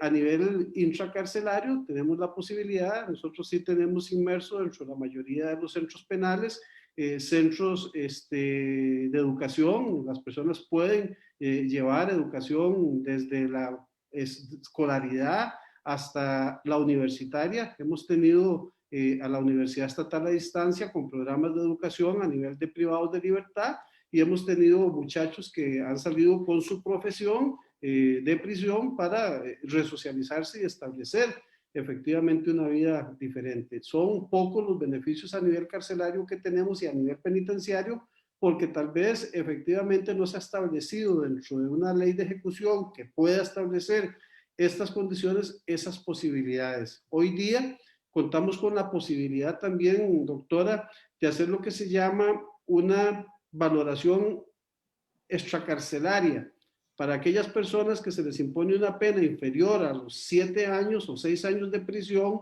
o que tienen que ir a dar cumplimiento a una pena de 7 años de prisión si cumplen algunos requisitos de que sean valorados externamente para hacer una ubicación y verificar si se tiene que ir a cumplir esa pena en un centro cerrado o desde que se inicia esa pena para efectos de evitar una contaminación de esta persona que es primario, que no es aquella persona que se le ha impuesto una pena por un delito de mucha gravedad y que podría más bien a lo interno ser peor la rehabilitación o el fin de la pena para él, hacer una valoración que permita saber si esta persona puede, sin tener que ingresar a prisión, ya acceder a un beneficio carcelario como es el estar cumpliendo la pena en un centro semi-institucional. Son pocos los abogados a nivel nacional que conocen estas posibilidades porque pocos abogados tienen esta educación y es que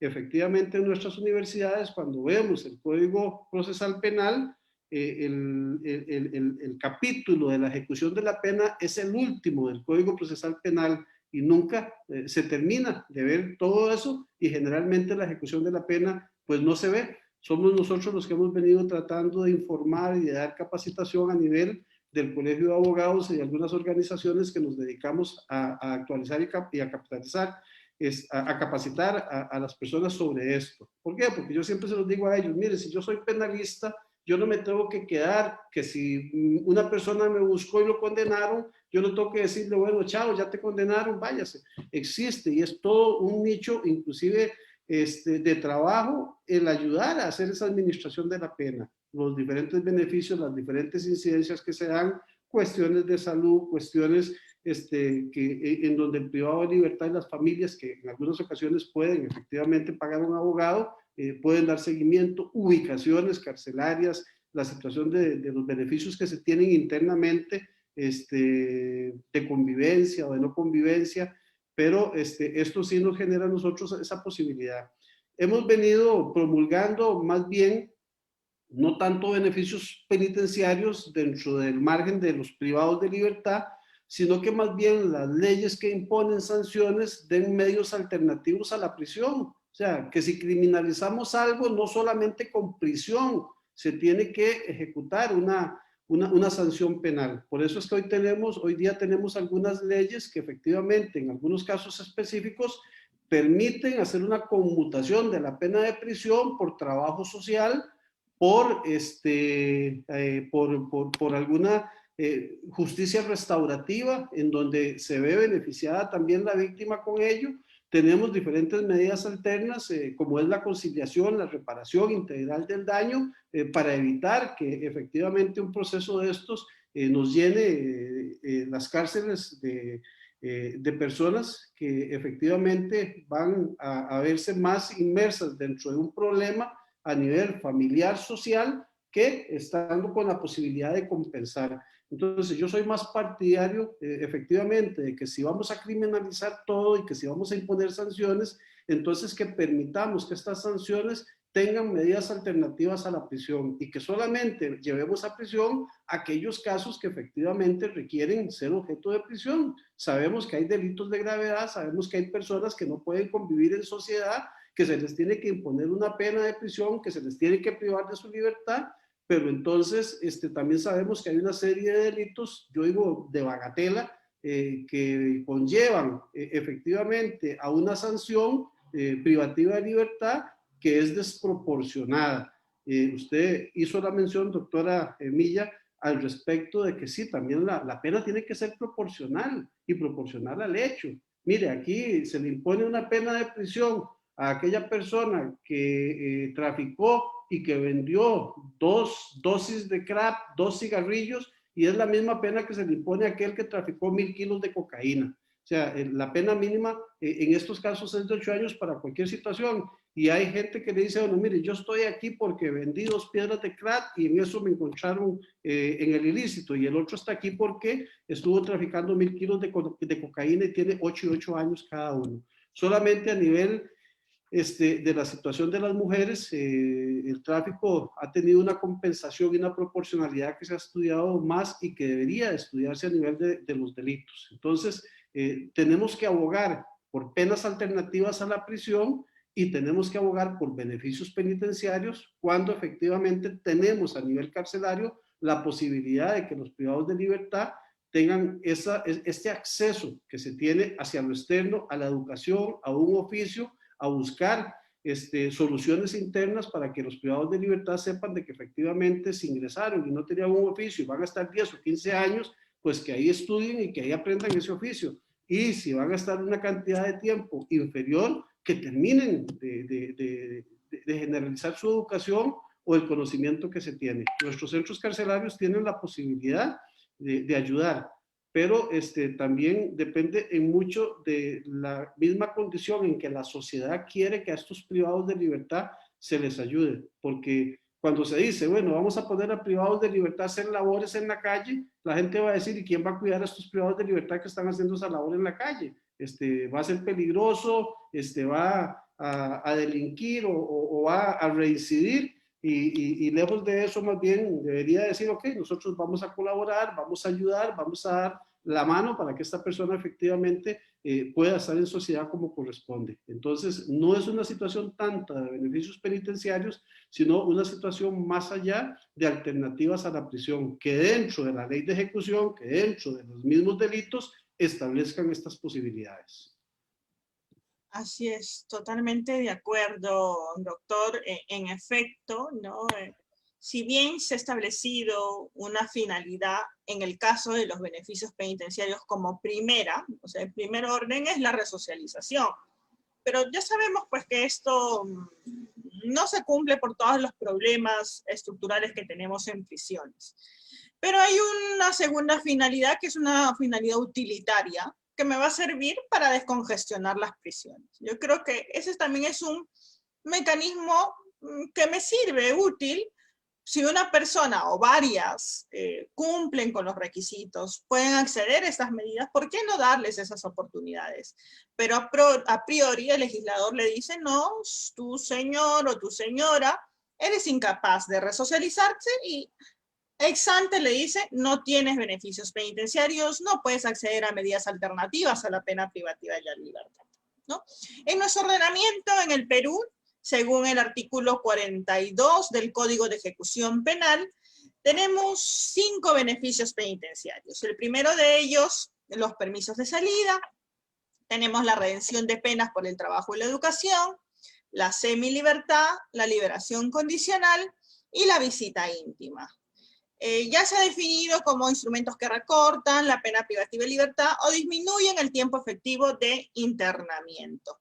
Si vemos la última de las figuras, la visita íntima, no encajaría si le damos esa connotación o ese concepto de beneficios penitenciarios. Por eso es que nuestra norma, como ya tiene de larga data, más de 30 años, ya necesita una modificación. Y justamente una de las propuestas es que de ese catálogo de beneficios penitenciarios no se entienda a la visita íntima en estricto como un beneficio penitenciario, sino como un derecho. Incluso hay un desarrollo también jurisprudencial aquí, el TC, el Tribunal Constitucional Peruano, ya ha mencionado que debe ser catalogado, ¿no?, como un derecho, forma parte del libre desarrollo de la personalidad de los internos y coadyuva también a mantener los lazos entre internos, internas y sus respectivos cónyuges. De ahí que se tiene que hacer una modificatoria. En el caso de los permisos de salida, se conceden para aquellos familiares que pueden ser cónyuges, pueden ser hijos, padres, hermanos de los internos que se encuentran con una grave enfermedad o que ya han fallecido, ¿no? Se les otorgan los permisos de salida por un máximo de 72 horas y también en los casos de que se encuentren próximos a su libertad o necesiten hacer alguna actividad personalísima. Entonces, estos son los supuestos por los cuales se les concede. Yo había leído también que en vuestra legislación los permisos de salida constituyen también mecanismos, pero que no son, como no tienen la ley, esto sería a través de una circular. Ahora mismo no recuerdo el nombre. También nosotros tenemos la redención de penas por el trabajo y la educación, que para ustedes es la reducción de la pena. Tenemos también en varias modalidades, el 2x1, por cada 2 días de trabajo o estudios se recorta un día de pena. Tenemos a su vez otras modalidades dentro de la redención de penas, que es el 5x1, el 4x1, 6x1 y 7x1. Creo que esto, doctor, ahí no existe, ¿no? Solamente tienen el 2x1, ¿verdad? Aquí tenemos... Quisiera tenerlos acá. En ese tiempo de promoción yo quisiera tenerlo.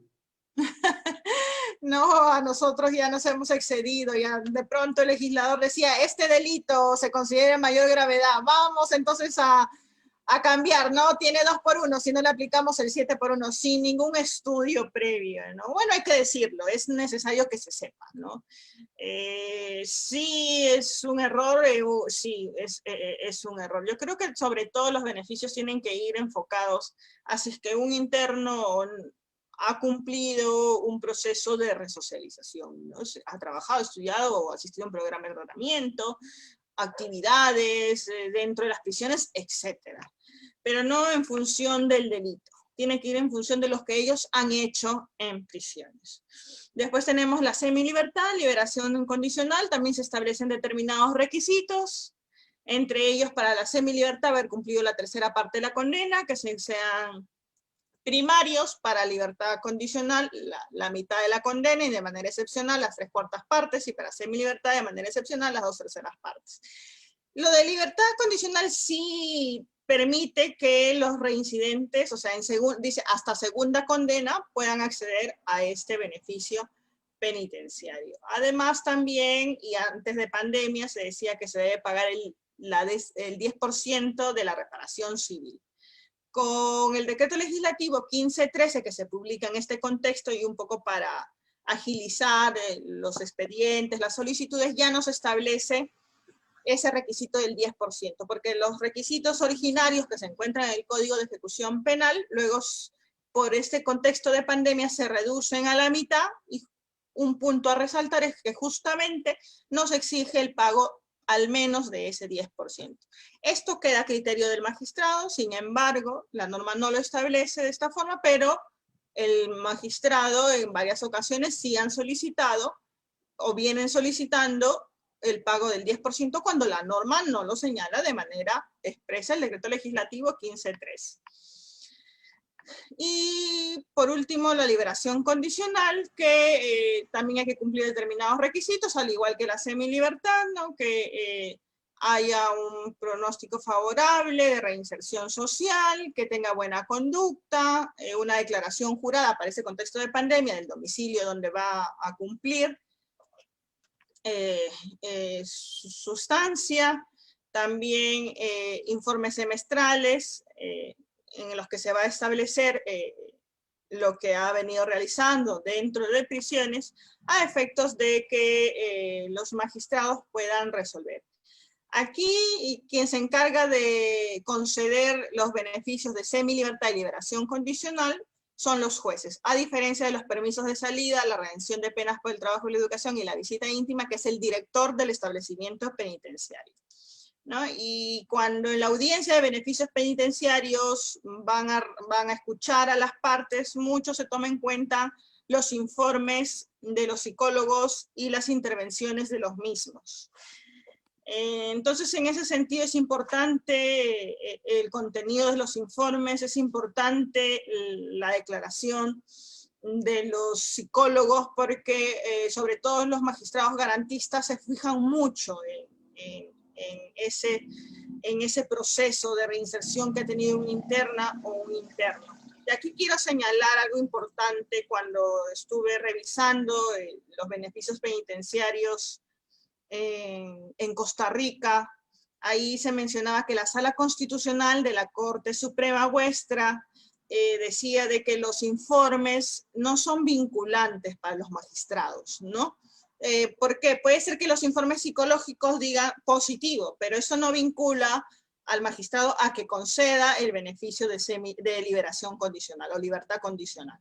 O al revés, puede ser que el informe vuestro sea negativo, pero que si el magistrado en la audiencia o haciendo un examen de todo el expediente diga, caramba, sí le corresponde, por más que no tenga el informe positivo, o sea, habrá vertido otros elementos para poder concederle, genial. Entonces, yo creo que es importante destacar esta jurisprudencia, este pronunciamiento por parte de la Corte Suprema costarricense, en el sentido de que se señala que no es vinculante en el extremo, cuando los informes son negativos, y ya va a depender del magistrado si le concede o no. Ahora, no sé si esto ha venido pasando allí en Costa Rica, pero aquí es al revés en Perú, ¿no? Ya si los informes son negativos, de plano no lo conceden. O muchas veces siendo positivos, tampoco, ¿no? Entonces, aquí vemos también que no se cumple con ese...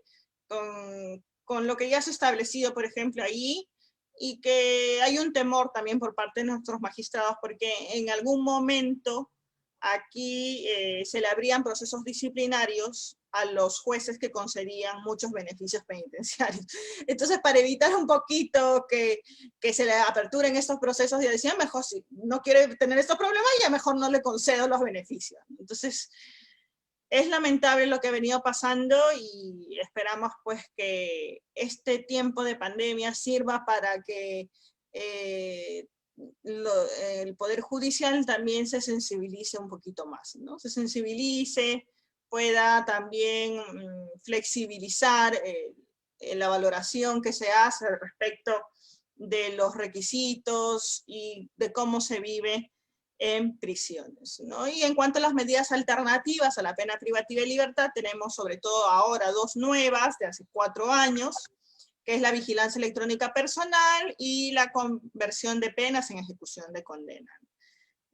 Ya se ha venido esto implementando, actualmente tenemos 37 personas con estos dispositivos electrónicos, que si bien son 4 años es muy poco, esto depende del Poder Judicial, también ahí hay que trabajar en un cambio, sobre todo del chip del magistrado, apostar por estas medidas alternativas, como bien lo ha mencionado usted, Rafael, y que también se pueda conceder las conversiones de penas en ejecución de condena, sobre todo para esos delitos, ¿no? que se consideran de menor lesividad, ¿no? Esos delitos denominados de bagatela.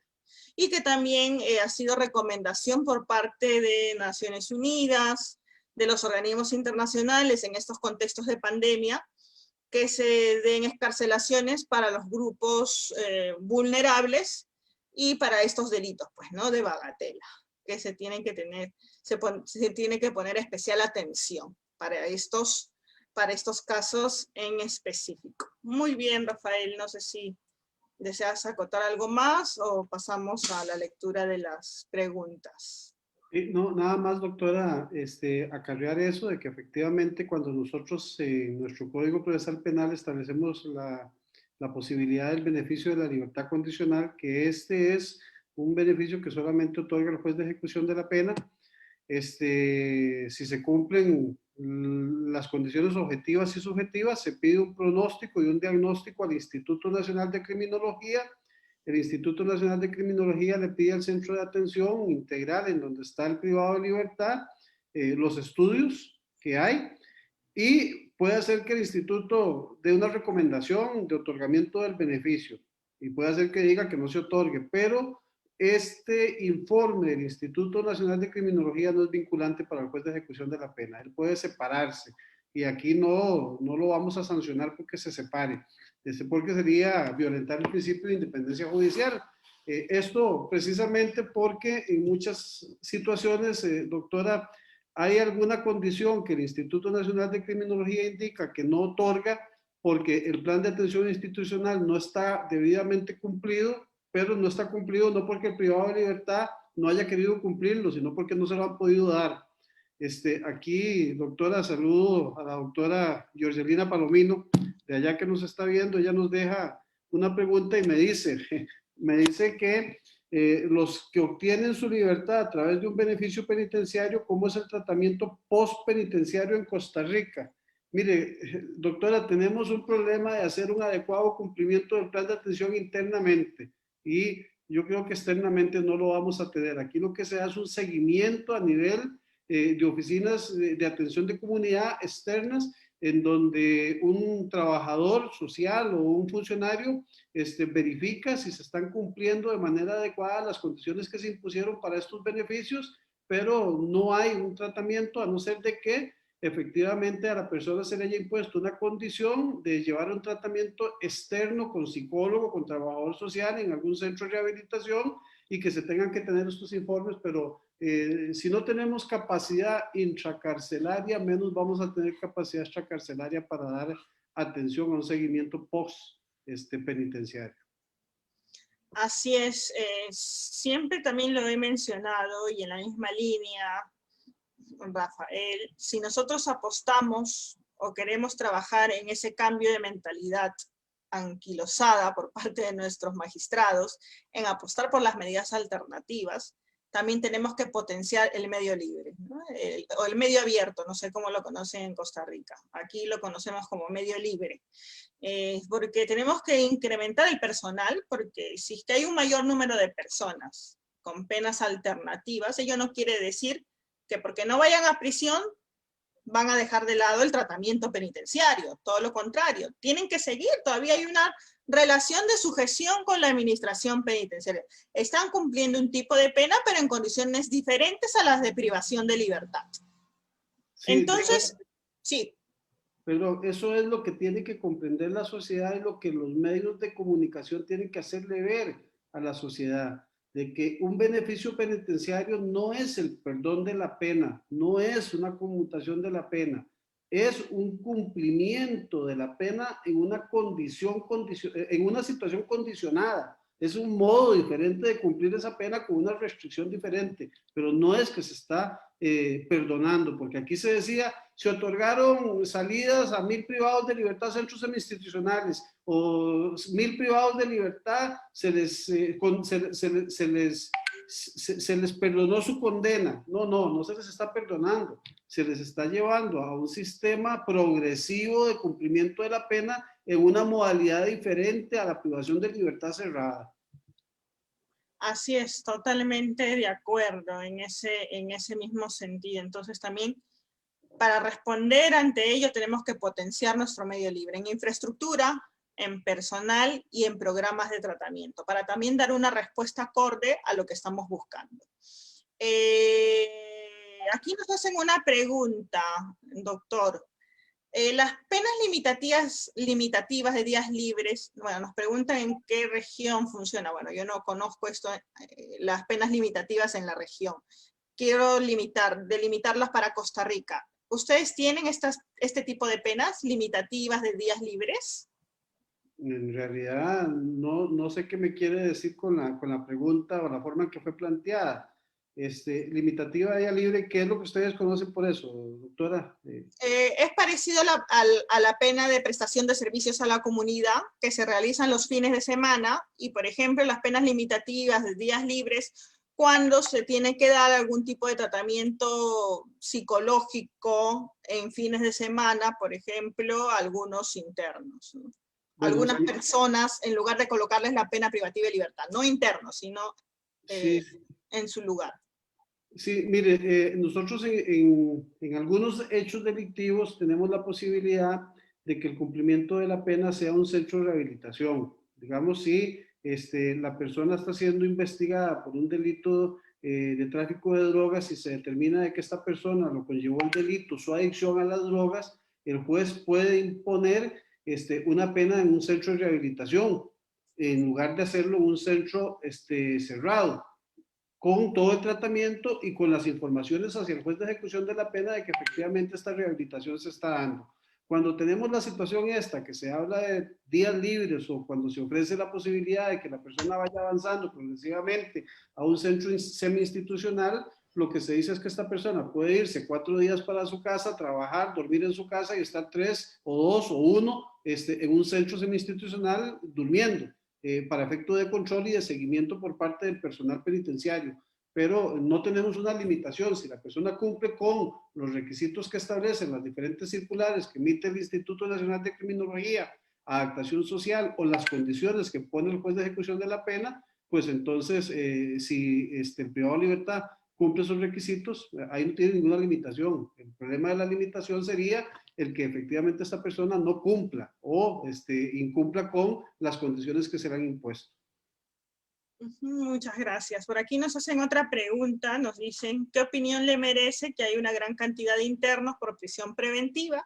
Bueno, aquí en el Perú existen el 40%, 39% de presos preventivos y el 61% de condenados, ¿no? El número es elevado. Y también lo que aquí pasa es que hay un uso excesivo de la prisión preventiva. Entonces aquí por eso nos preguntan, ¿no?, ¿qué opinión le merece ese exceso y que se les esté prolongando dicha medida sobre texto de la pandemia del COVID-19, ¿no? Bueno, que no debe ser en principio un pretexto, pero vamos al inicio, a lo que queríamos mencionar.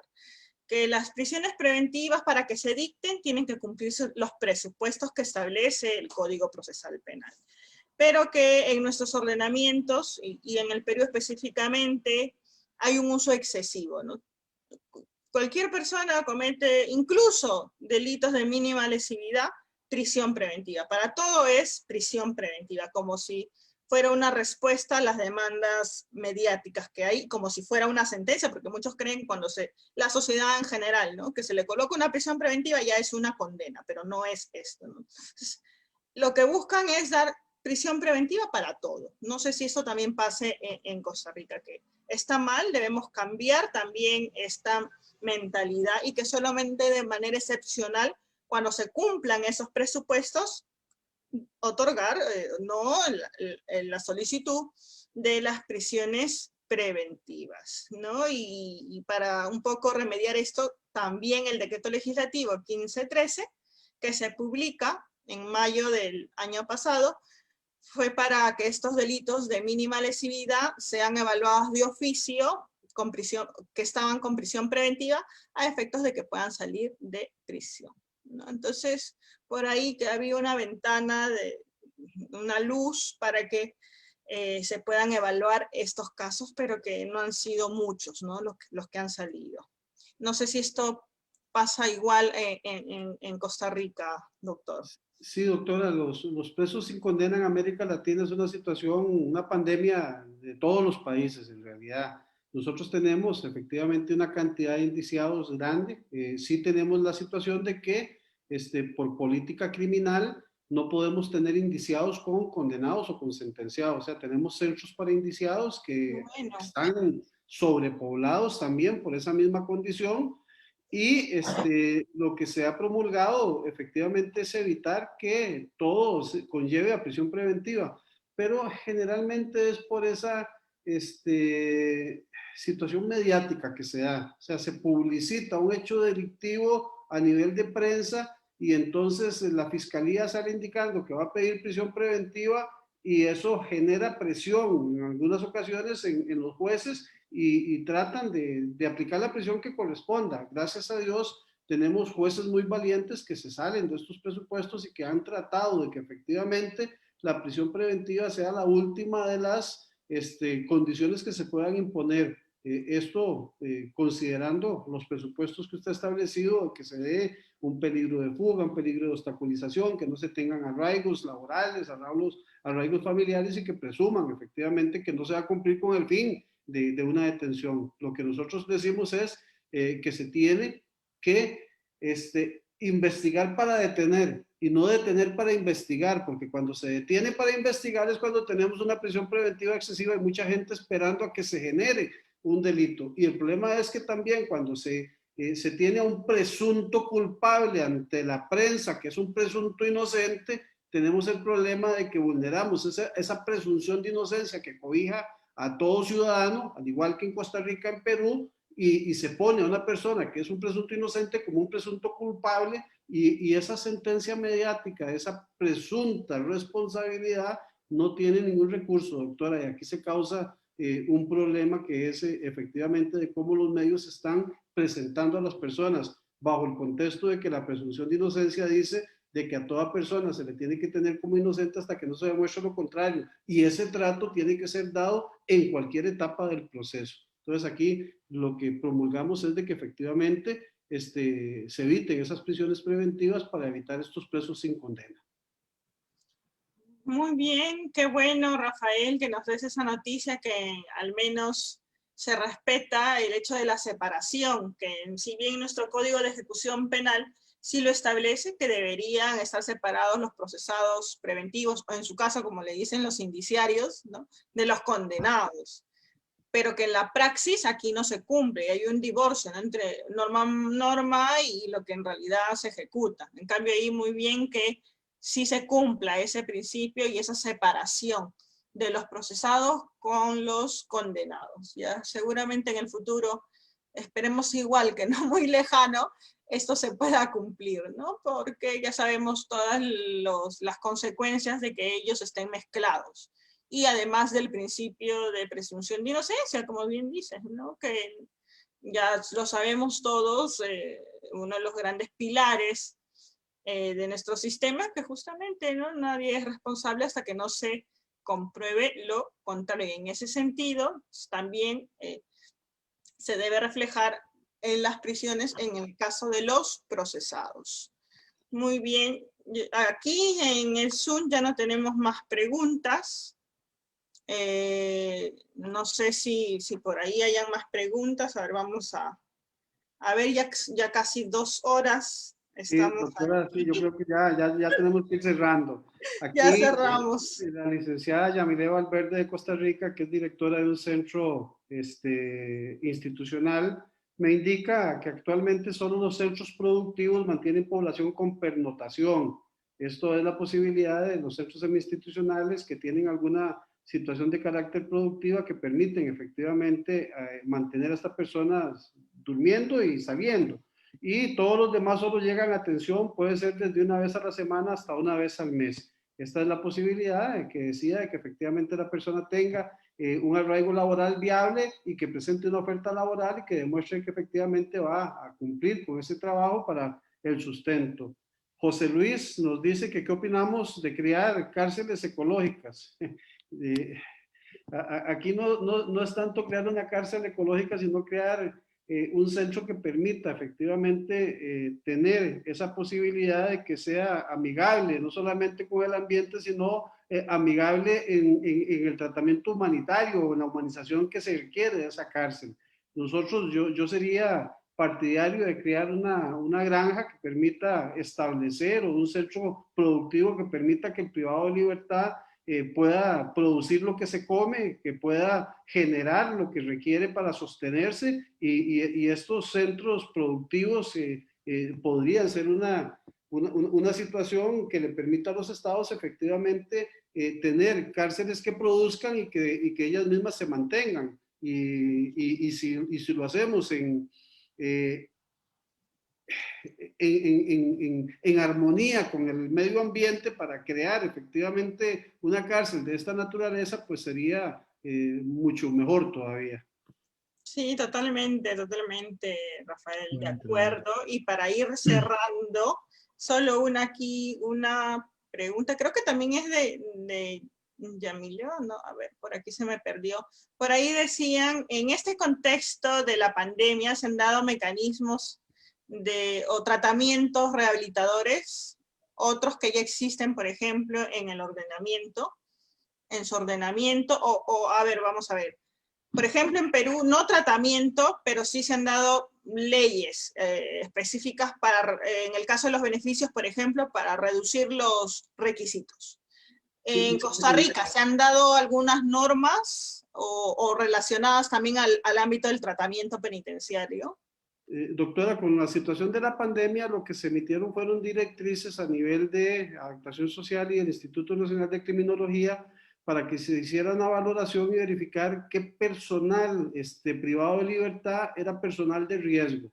Y entonces hacer valoraciones, decimos nosotros, valoraciones para determinar si estas personas que eran de riesgo cumplían con las posibilidades de establecer mediante un arraigo domiciliario, un arraigo diferente, aquella posibilidad durante el tiempo de la pandemia de ir a cumplir con una pena privativa de libertad en su casa de habitación, mientras se reducía este riesgo que tenemos. Y entonces sí, se hicieron valoraciones extraordinarias y se determinó de que algunas personas efectivamente por su edad, por su condición de salud, eran riesgo para estar dentro del centro penitenciario y se le otorgaron beneficios a fin de que fueran a dar cumplimiento temporal a la casa de habitación que tenían o al domicilio, pero que una vez ya no existiendo la pandemia o no existiendo este riesgo, pues saben que tienen que volver al cumplimiento. Entonces sí se tomaron algunas medidas.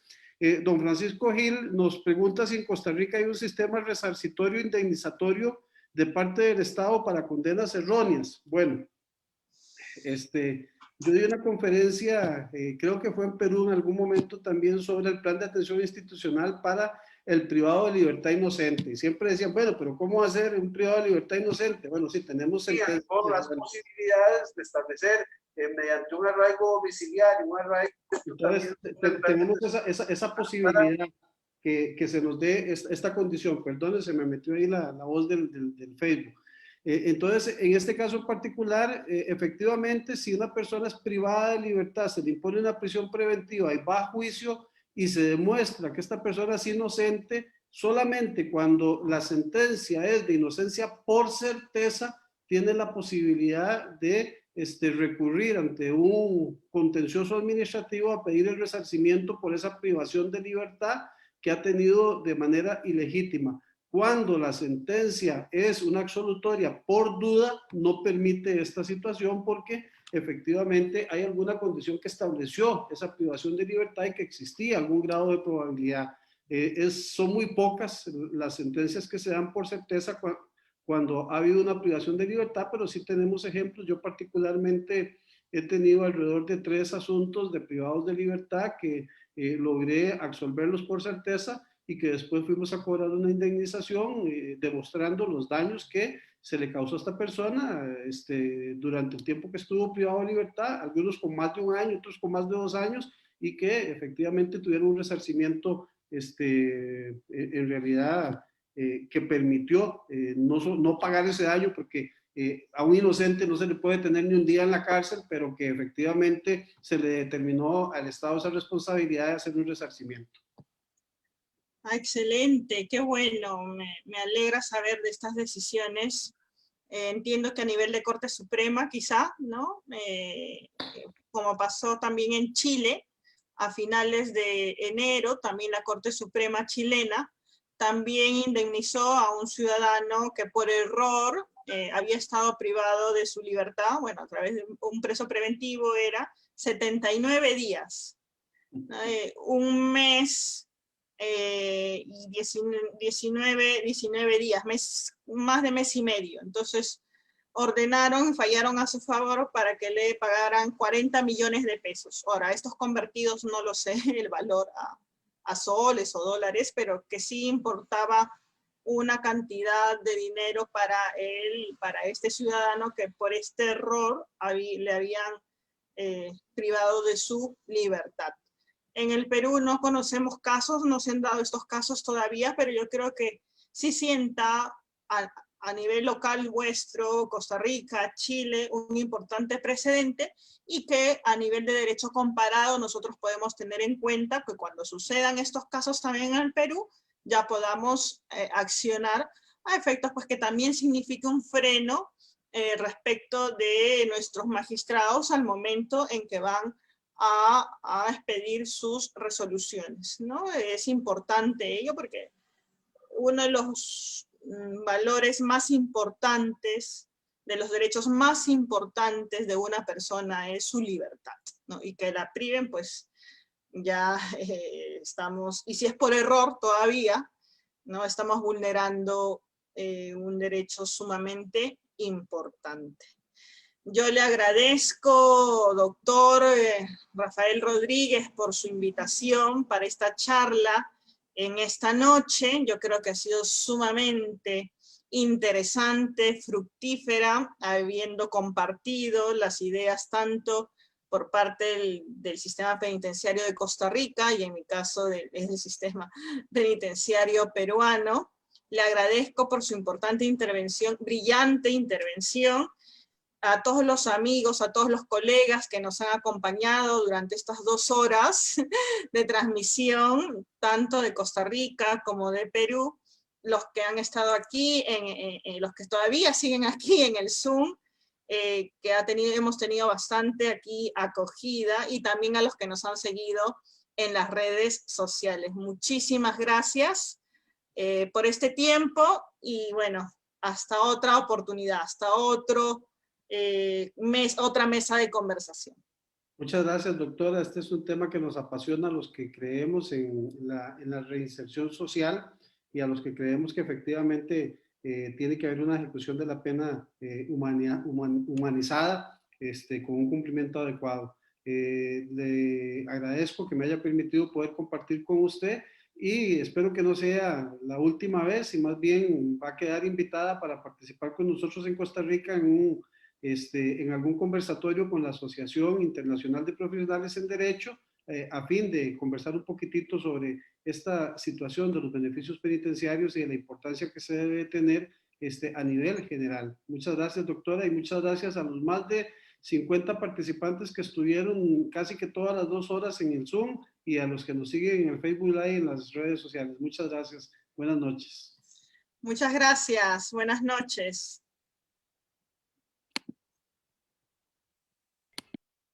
Buenas noches con todos.